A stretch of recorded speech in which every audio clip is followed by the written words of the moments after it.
প্রিয় দর্শক, আপনারা জানেন আমি বিভিন্ন সময়ে এই আমাদের নির্বাচন কমিশন নিয়ে নানা ধরনের সমালোচনা করি। অনেক দর্শক আমাকে এমনও বলেন যে নির্বাচন কমিশনের সঙ্গে কি আমার কোনো স্থায়ী শত্রুতা আছে কিনা, এবং তাদের নিয়ে কেন আমি এত তীব্র ভাষায় সমালোচনা করি। আমি আসলেই মনে করি, আমি আগে বহুবার বলেছি, আমি এই নির্বাচন কমিশনকে মোটেই এরকম একটা গুরুত্বপূর্ণ নির্বাচন অনুষ্ঠানের জন্য যোগ্য কমিশন বলে মনে করি না। আমি একাধিক কারণ উল্লেখ করেছি যে তারা যাদের রিটার্নিং অফিসার নিয়োগ করেছেন, বিভিন্ন জেলা প্রশাসক যারা আছেন, তারা এই যে হা না ভোটের জন্য একটা পক্ষে তারা প্রচারণা চালিয়েছে, এবং এই প্রচারণা চালানোর মাধ্যমে নির্বাচন কমিশনই বলেছে যে তারা দণ্ডনীয় অপরাধ করেছে। তাদের ব্যাপারে নির্বাচন কমিশন এখন পর্যন্ত কোনো শাস্তিমূলক ব্যবস্থাও গ্রহণ করে নাই। এই সমস্ত লোকগুলি যারা দণ্ডনীয় অপরাধ করেছে নির্বাচনের পরিচালনার ক্ষেত্রে, তাদেরকে দিয়ে আবার নির্বাচন পরিচালনার জন্য তারা বসে আছে। এটা অন্যায়। যাই হোক, সেগুলো নিয়ে আমি অনেকবার বলেছি, ওগুলো আবার রিপিট করতে চাই না। আজকে আমি একটা তাদের কর্ম, এর মধ্যে তারা, আমি আরেকটা কথা বলি নেই, এর মধ্যে তারা, আপনি নিশ্চয়ই এটাও দেখেছেন যে পোস্টাল ব্যালটটিও তাদের মধ্যে নানা ধরনের কিন্তু অযোগ্যতার আমরা প্রমাণ পেয়েছি।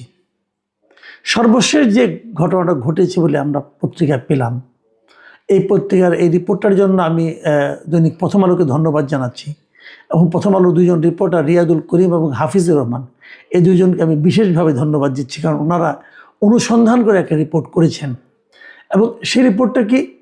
সেই রিপোর্টটা হলো এই আসন্ন নির্বাচনে যে পর্যবেক্ষক নিয়োগ করা হবে, এই পর্যবেক্ষক নিয়োগের ক্ষেত্রে এই নির্বাচন কমিশন কী পরিমাণ অযোগ্যতার প্রমাণ দিয়েছে তার একটা বিষয়। এই গণভোট এবং জাতীয় সংসদ নির্বাচন, এটা পর্যবেক্ষণের জন্য আমাদের দেশের 81টি প্রতিষ্ঠানকে তারা অনুমোদন দিয়েছে। 81 এবং এই 81টা প্রতিষ্ঠানের মোট পর্যবেক্ষকের সংখ্যা হলো 55,500 মতো, 450-54 এরকম, মানে 55,000, অ্যাকুরেট ফিগার হলো 454 জন এদের পর্যবেক্ষক তারা থাকবে। আচ্ছা, এই পর্যবেক্ষকের কাজটা কি, এটাকে বোঝার চেষ্টা করি আমরা। পর্যবেক্ষকের কাজ যখন নির্বাচন যখন হবে, তখন এই পর্যবেক্ষকরা ঘুরে ঘুরে দেখবে যে নির্বাচনটা কেমন হচ্ছে, এবং দেখার পর তারা কি দেখতে পেল সেটা লিখিত আকারে তারা পরবর্তী সময়ে নির্বাচন কমিশনকে অবহিত করবে। বলবে নির্বাচন ভালো হয়েছে, খারাপ হয়েছে, এই জায়গায় ভালো হয়েছে, ওই জায়গায় খারাপ হয়েছে, এই এলাকার 10টা কেন্দ্রে খারাপ হয়েছে, বাকি কেন্দ্রগুলিতে ভালো, এইরকম যা তারা দেখবে সেটা তারা রিপোর্ট করবে। তাহলে কি হবে? এই রিপোর্টগুলি করার জন্য তাদেরকে কিন্তু প্রত্যেকটা কেন্দ্রে যাওয়ার অধিকার দিতে হবে। তাহলে তারা কী করে বুঝবে? তারা সবগুলি কেন্দ্রে ঢুকতে পারবে, বেরোতে পারবে যখন তখন, তাদেরকে কেউ না করতে পারবে না। তার মানে এটা কিন্তু একটা বড় ক্ষমতা। বড় ক্ষমতা কেন? যারা নির্বাচন, ধরেন একটা জায়গায় 10 জন ক্যান্ডিডেট আছেন, এই 10 জন ক্যান্ডিডেট কিন্তু ওই এলাকার সবগুলি ভোট কেন্দ্রে নিয়মিত যেতে পারবেন তার ইচ্ছা অনুযায়ী। 1 নম্বর 2 নম্বর তার নিজস্ব একটা যানবাহন দিয়ে তিনি সব জায়গায় কেন্দ্রে ঘোরাঘুরি করতে পারবেন। এবং এই যে সব জায়গায় ঘোরাঘুরি করতে পারা, এটা কিন্তু একটা খুব প্রয়োজনীয় কাজ। এখন ধরেন একজন ক্যান্ডিডেট, সে একটা কেন্দ্রে আছে, ওই এলাকায় মনে করেন আপনার 40টা কেন্দ্র আছে, তা বাকি কেন্দ্রগুলো যদি তার কিছু লোক থাকতো যারা অন্য অন্য কেন্দ্রে যেতে পারতো, তাহলে তার জন্য একটা সুবিধা হতো। কারণ তার প্রতিপক্ষ কোনো অনিয়ম করছে কি করছে না এটা দেখার জন্য একটা লোক থাকতো। আপনি হয়তো বলবেন সব কেন্দ্রেই তো তার এজেন্ট আছে, থাকলেও কোনো কোনো জায়গায় হয়তো এজেন্টটা বেশি কিছু বলতে পারে না, দুর্বল এজেন্ট হয়ে যায়, কিন্তু সবগুলোতে যেতে পারার কিন্তু একটা আলাদা সুবিধা আছে। এটার জন্যই কিন্তু একসময় আমরা শুনতাম যে ডামি ক্যান্ডিডেট দেওয়া হয়। নিশ্চয়ই আপনি শুনেছেন যে একজন ক্যান্ডিডেট থাকে ওই এলাকায়, তার হয়ে নির্বাচন পর্যবেক্ষণের জন্য, নির্বাচন দেখার জন্য আরও হয়তো 10 জন ডামি ক্যান্ডিডেট থাকে। এই ডামি ক্যান্ডিডেটদের কাজটা কি? তারা কিন্তু নিজেদের ভোটার তদারক করে না, তারা যার ডামি ক্যান্ডিডেট তার ভোটার কেমন আছে, তার ভোটে কোনো সমস্যা হচ্ছে কিনা, বেসিক্যালি তারা এইগুলিই দেখত। এই ডামি ক্যান্ডিডেট থামানোর জন্যই কিন্তু নির্বাচন কমিশন একসময় বলেছিল যে এত আপনার এই স্বতন্ত্র ক্যান্ডিডেট দেওয়া যাবে না। তখন তারা কিন্তু স্বতন্ত্র নামে নেমে যায় এবং একজন দুইজন প্রার্থীর দামি হিসাবে সব জায়গায় ঘোরাফেরা করার একটা অধিকারও পায়। এখন যে এটা তো বন্ধ হয়ে গেছে, এখন তো বেশি দামি ক্যান্ডিডেট দেওয়া যায় না।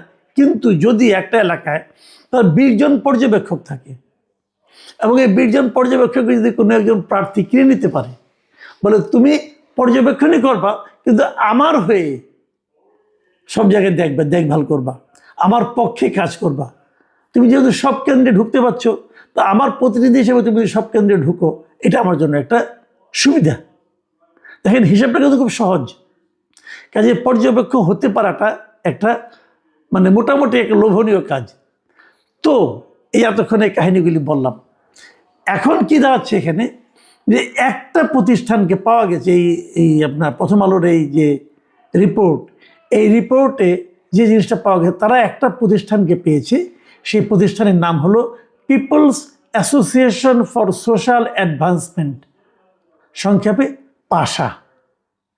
দেখা গেছে এই প্রতিষ্ঠানটাকে, এই যে আমি বললাম যে 55,454 জনকে পর্যবেক্ষক নিয়োগ করা হয়েছে, এর মধ্যে 10,559 জন মানে আপনার পর্যবেক্ষক এই পাশায় নিয়োগ দিয়েছে।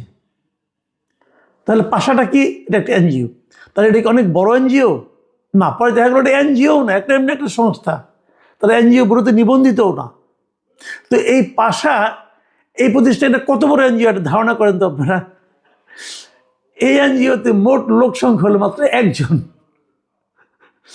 এনার যিনি মানে আপনার সৈয়দ হুমায়ুন কবির নামে একজন আছেন, উনি হলেন গিয়া এই এনজিও সর্বা, উনিই সব, উনি নির্বাহী পরিচালক, উনিই সব। মানে এই এনজিওতে কোনো লোকজনও নাই, উনি একাই এই 10,000 লোককে কী করে নিয়োগ দিলেন, অথবা উনি 10,000 লোককে নিয়োগ দিতে পারবেন এই জিনিসটা নির্বাচন কমিশন কি করে বুঝলো? এই সমস্ত প্রশ্নের কোনো উত্তর নাই, উত্তর আপনি পাবেন না। এবং 10,000 লোক, এই 10,000 পর্যবেক্ষক সারা দেশের 300টা আসনের মধ্যে 127টা আসনে ওনার লোকজন দেখভাল করবে। 2 ধরনের পর্যবেক্ষক হয়। এক ধরনের পর্যবেক্ষক হলো তারা জাতীয় পর্যায়ের পর্যবেক্ষক, মানে তারা যে কোনো আসনের যে কোনো কেন্দ্রে যেতে পারবেন। আরেক ধরনের পর্যবেক্ষক হলো একটা কেন্দ্রে, মনে করেন একটা আসনে নির্বাচনী এলাকায় হয়তো ওখানে ওনার মনে করেন 50 জন পর্যবেক্ষক আছে, ওই 50 জন কেবল ওই নির্বাচনী এলাকাতেই থাকতে পারবেন, তার বাইরে যেতে পারবেন না। তো পাশার যারা পর্যবেক্ষক আছে, এনে কোনো কোনো নির্বাচনের এলাকা এমনও আছে যেখানে নাকি পাশার শতাধিক মানে 60-70 জন করে এবং 100-র উপরে আছে, এরকম হলো 41টা আসনে। 41টা আসনে পাশার প্রত্যেকটা আসনে 100 বা তার চেয়েও বেশি পর্যবেক্ষক আছে। ভাবেন, তার মানে কি প্রতিটা কেন্দ্রে তার এক বা একাধিক পর্যবেক্ষক সারাক্ষণ থাকবে। কিন্তু এরা কার কাজ করবে? এবং এরা যে কাজ করবে, এদেরকে পাশা নিয়োগ দিয়েছে, কিন্তু আসলে এরা টাকাটা পাবে কার কাছ থেকে? পাশা কি কারো কাছ থেকে টাকা নিচ্ছে? পাশা কি বিশেষ কোনো প্রার্থীকে সুবিধা পাওয়া দেওয়ার জন্য বলছে যে আপনি আমাকে এই 10 লাখ টাকা দেন, আপনাকে আমি 100 পর্যবেক্ষক দেব যারা আপনার হয়ে কাজ করবে? ভাবুন একবার, লেনদেনটা কোন পর্যায়ে গেছে। এবং তাদের কোনো প্রশিক্ষণ নেই। এই 2 রিপোর্টার যাদের নাম বললাম, ওনার সঙ্গে আলাপ করেছেন, করে জিজ্ঞাসা করেছেন এই নির্বাহী পরিচালক হুমায়ুন কবিরকে যে আপনারা এদেরকে নিয়োগ দিয়েছেন, এদেরকে কোনো প্রশিক্ষণ দিয়েছেন আপনি? ওইখানে কোনো প্রশিক্ষণ নাই। তো মানে পর্যবেক্ষণ কীভাবে করবে, এই জন্য তাদের কোনো প্রশিক্ষণও নাই। উনি বলেছেন এদের যারা দলনেতা থাকবে তাদের প্রশিক্ষণ দেওয়া হবে। দলনেতা আবার কি? মানে পুরা জিনিসটাই একটা ভয়ঙ্কর অনিয়ম, ভয়ঙ্কর দুর্নীতি। আপনারা যদি আরো একটু খুঁজেন, আমার মনে হয় আপনারা পেয়ে যাবেন যে বিশেষ কোনো একটা দলকে বিশেষ সুবিধা দেওয়ার জন্যই কি এদের নিয়োগ দেওয়া হয়েছে। এত মেটিকুলাস ডিজাইন পর্যবেক্ষকদের মধ্যেও ভাবা যায়? দেখেন নির্বাচন কমিশন করেছে কি, নির্বাচন কমিশন শুরুতে আগের নির্বাচনগুলোতে যারা নাকি পর্যবেক্ষক ছিল তাদের সবগুলি প্রতিষ্ঠানকে বাতিল করে দিয়েছে। এখন বাতিল করে দিয়ে নতুন যখন তারা পর্যবেক্ষক নিয়োগ করতে চেয়েছে, আচ্ছা কোথায় পাবে এত পর্যবেক্ষক? নির্বাচন আসে 5 বছর 6 বছর পর পর একটা করে। এত পর্যবেক্ষক কি এখানে আছে? নাই। তখন তারা এরকম জোড়াতালি দেয়া এখান থেকে ওইখান থেকে নিয়ে তারা এই কাজগুলি করেছে। এবং পাশার যে ঘটনাটা, আমার মনে হয় না পৃথিবীতে এই ধরনের ঘটনা এর আগে কখনো ঘটেছে। এটা এই নির্বাচন কমিশন ঘটিয়ে আমাদেরকে দেখালো যে তারা কি পারে। এই স্ক্যান্ডালের শেষ কোথায় আমি জানি না, ভালোভাবে খুঁজলে হয়তো দেখা যাবে যে আরও এরকম অনেক আছে। এরকম পেয়ে যাবেন আপনারা। এই যে 81টা সংস্থা, ভালো মতো খুঁজলে কি পাওয়া যাবে আল্লাহ জানে। সংস্থা আরও বেশি ছিল, ওটাকে বাদ দিছে কিছু, 2 দফায় তারা নিয়োগ দিচ্ছে আর কি। পাশাপাশি প্রথম দফায় ছিল না, পরের দফায় তাদের নামটা আসছে। তো এভাবেই নির্বাচন হচ্ছে, এবং এই নির্বাচনটাকে আমাদের প্রধান উপদেষ্টা এরই মধ্যে বলেছেন এটা হবে ইতিহাসের শ্রেষ্ঠ নির্বাচন। আল্লাহ রহম করুক। প্রিয় দর্শক, এখানে পর্যন্তই। আল্লাহ হাফিজ।